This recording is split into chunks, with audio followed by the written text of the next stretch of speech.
My name is Warren, and today I'm going to go through a quick tutorial on how to chroma key using Primatte Keyer in just 5 quick steps. I'm going to provide you with some quick tips on how to best light your green screen. There are plenty of videos out there on YouTube that do a good job at it, such as this one here. So, now that we're ready to go, let's do this. So for the setup that I have here, I have one key light, one fill light, and a backlight. This is my 3-point lighting setup. And then I have 2 background lights that are lighting the green screen nice and evenly.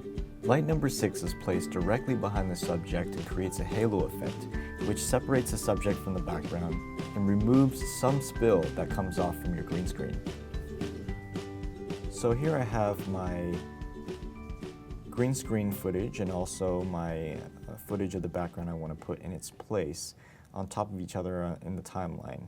I'm going to open Primatte Keyer and select BG, that stands for select background, and select the darkest part of the green screen. Oh, that doesn't work there. There, that works. And I'm going to go into matte.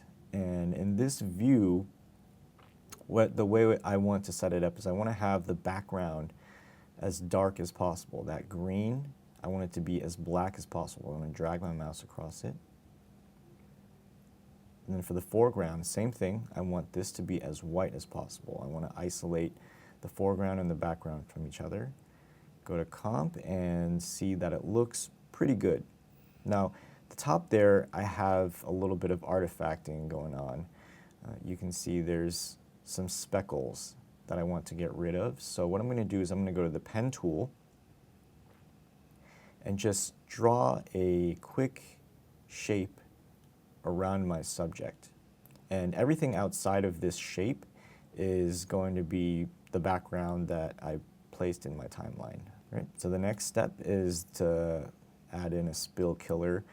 So here, what I do is I'm going to select the color of my background, in this case, green, and then enable the spill killer. And I'm going to toggle this on and off, and you can see that in the hair, the details in the hair are turning green and turning normal as I toggle it on and off, and that's the effect that it's causing.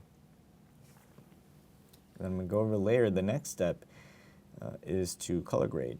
So put in an adjustment layer, and then add in some kind of color grading. Now, you can use anything that you personally like. I like looks, and so I personally use that, but you can use anything. I know people that use the 3-way color wheel in order to color grade their footage. It's a matter of personal preference. So what I'm going to do here, I'm going to bump up the exposure a little bit. I'm going to turn up the saturation to make the colors pop a little more.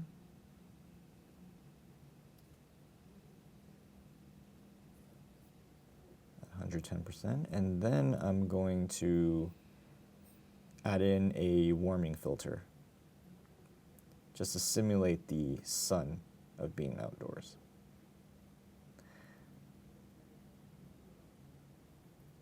All right.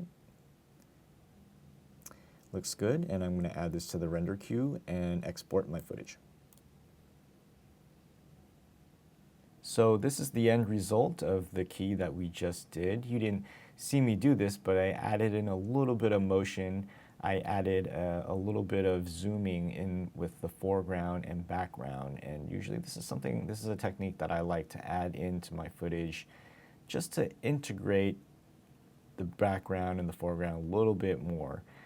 But just adding a little bit of motion makes a big difference in the look, and I think it improves it a lot. So this has been a quick tutorial on how to use Primatte Keyer. If you liked what you saw, please leave a comment, give me a thumbs up, and subscribe to my channel. And there will be more tutorials to come. Thank you very much.